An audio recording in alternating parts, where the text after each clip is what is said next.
présenter un article que j'ai lu sur le blog de Nielsen Norman Group et qui présente des différences entre les deux types d'échelles qu'on trouve dans les échelles psychométriques. Donc c'est les échelles de Likert et les différenciateurs sémantiques. Les échelles psychométriques, c'est ces questionnaires qui nous permettent de quantifier, d'évaluer l'utilisabilité et l'UX d'un produit ou d'un service. Ces questionnaires, ils sont auto-administrés, c'est-à-dire que l'utilisateur va répondre à des questions sur son ressenti. L'intérêt, c'est que ça nous permet d'avoir une donnée qui est quantifiée et qui va nous donner un feedback sur le ressenti subjectif des utilisateurs sur la manière dont ils perçoivent notre produit ou service. Généralement, on les utilise en complément des tests utilisateurs, à côté de cette dimension de performance en tout cas, et ça permet d'avoir des données chiffrées qui sont toujours intéressantes, notamment si on veut comparer plusieurs systèmes ou une évolution d'un même système. Donc au niveau des échelles, la première dont je vais vous parler, c'est l'échelle de Likert, donc qui a été mise en place par un psychologue dans les années 30. Une échelle de Likert, ça permet de mesurer l'accord ou le degré d'accord ou de désaccord qu'on va avoir avec une phrase qui est posée sous forme affirmative. Donc là, par exemple, dans le questionnaire SUS qu'on connaît bien, on a la phrase suivante: je pense que j'utiliserai ce système souvent, et on va pouvoir dire à quel point on est d'accord ou pas d'accord avec cette phrase. Ce qu'on note sur cette échelle, c'est que déjà on a un point médian qui permet de en fait pas vraiment prendre parti pour l'un ou pour l'autre, mais de donner une réponse qui se situe au milieu. On a un nombre impair de points, ça nous permet de faire ça. Et autre chose, c'est qu'on remarque qu'on a une légende en fait pour chaque point. C'est-à-dire qu'on va être pas du tout d'accord, pas d'accord, ni pas d'accord, d'accord ou totalement d'accord. Ça permet, quand on choisit un point, de savoir exactement ce qu'on répond, tout simplement. On a aussi, alors les échelles pour le SUS, pardon, on a aussi des exemples où on a seulement les deux extrémités qui sont nommées, et ensuite on va avoir soit 5 points, soit ils vont être numérotés de 1 à 5, mais en tout cas on n'a pas systématiquement non plus les légendes sur chaque point. N'empêche que c'est possible de le faire assez facilement. Ce type d'échelle, il va être soumis à 2 biais auprès des utilisateurs. Déjà, le premier, c'est le biais d'acquiescement, c'est-à-dire que il a été remarqué en tout cas que les utilisateurs vont avoir tendance, enfin les utilisateurs et les personnes en tout cas, ont tendance à répondre oui quand on leur pose des questions. Quel que soit le type de question, elles vont plus avoir tendance à répondre oui que non. Du coup, ça va nous créer un biais de ce côté-là de l'échelle. Une manière de contourner ce biais, qu'on retrouve dans la plupart des échelles psychométriques, c'est qu'on va avoir des items qui sont dits inversés. Si on regarde le premier, donc quand on dit je pense que j'utiliserai ce système fréquemment, il est connoté positivement. Ça veut dire que si je dis que je suis tout à fait d'accord, ben ça va être quelque chose qui est positif pour mon système. A l'inverse, la deuxième question, je pense que ce système est inutilement complexe, il est connoté négativement. Ça veut dire que si je dis que je suis totalement d'accord, je trouve que mon système est complexe, donc ça va être négatif pour mon évaluation.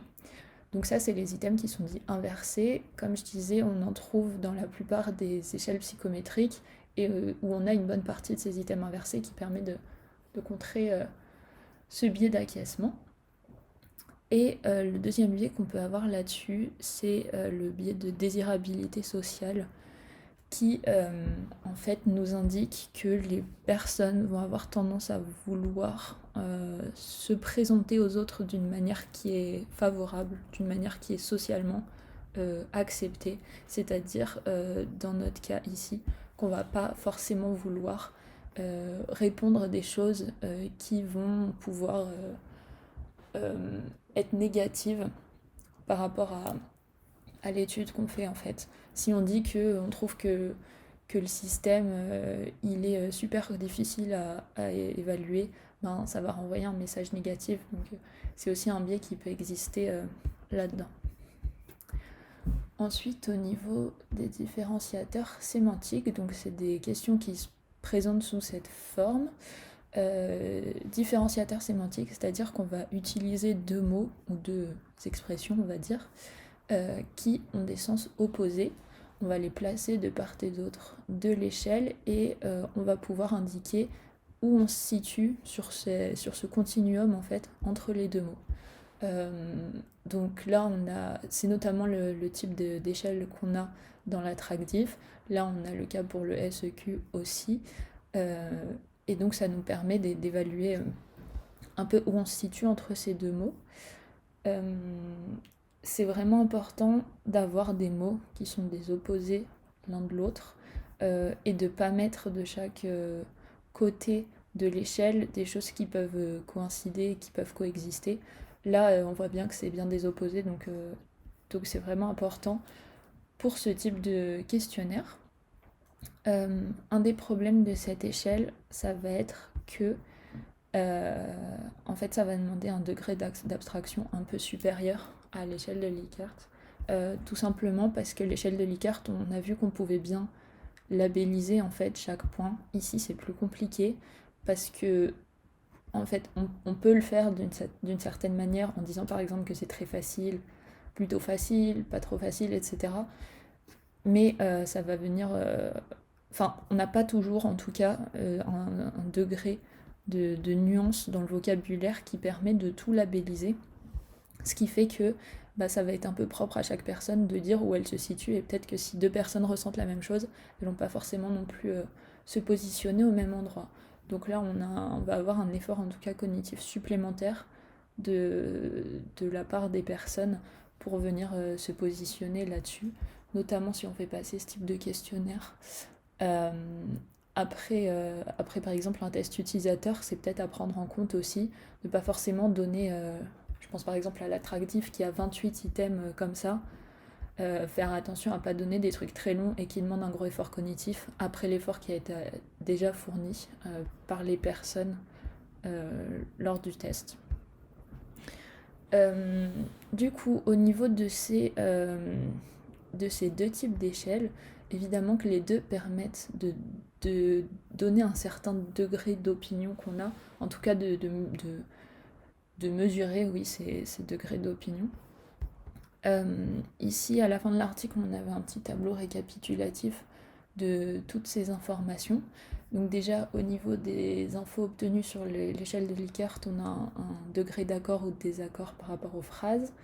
Et sur les différenciateurs sémantiques, on a une position par rapport à un continuum sur deux mots qui sont opposés.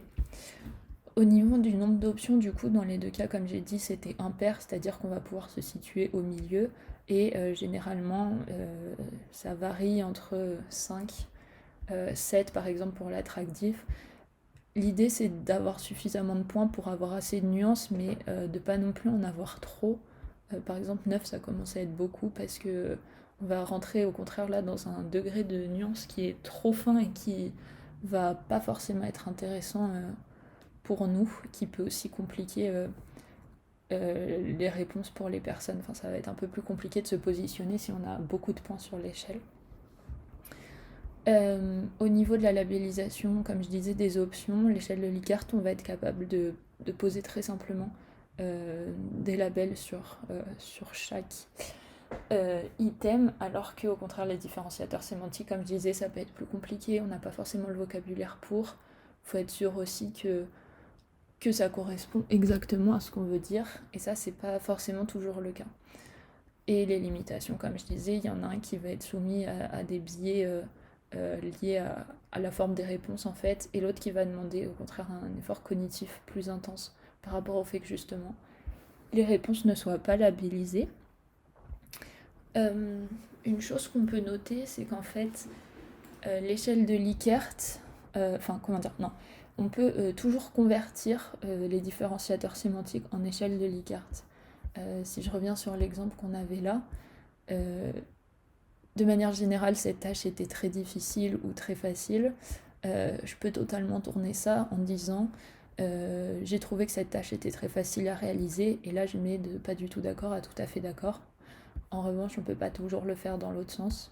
on va avoir des phrases qui sont posées, enfin des affirmations qui sont posées sur des échelles de Likert qu'on va pas forcément pouvoir convertir en deux différenciateurs sémantiques parce que ça va pas recouper les mêmes informations. Donc à ce niveau-là, l'échelle de Likert, elle a un tout petit peu plus de flexibilité au niveau du choix qu'on peut faire entre les deux. Voilà. Dans tous les cas, si on utilise évidemment des échelles psychométriques, on utilise le modèle qui est prévu parce que c'est standardisé bien sûr, mais je pense que là on a des infos qui peuvent être intéressantes dans le cas où on va vouloir mettre en place des questionnaires qui vont nous être un peu personnalisés aux problèmes qu'on veut traiter. Voilà, ça peut être intéressant de prendre toutes ces petites choses en considération. Voilà, merci beaucoup.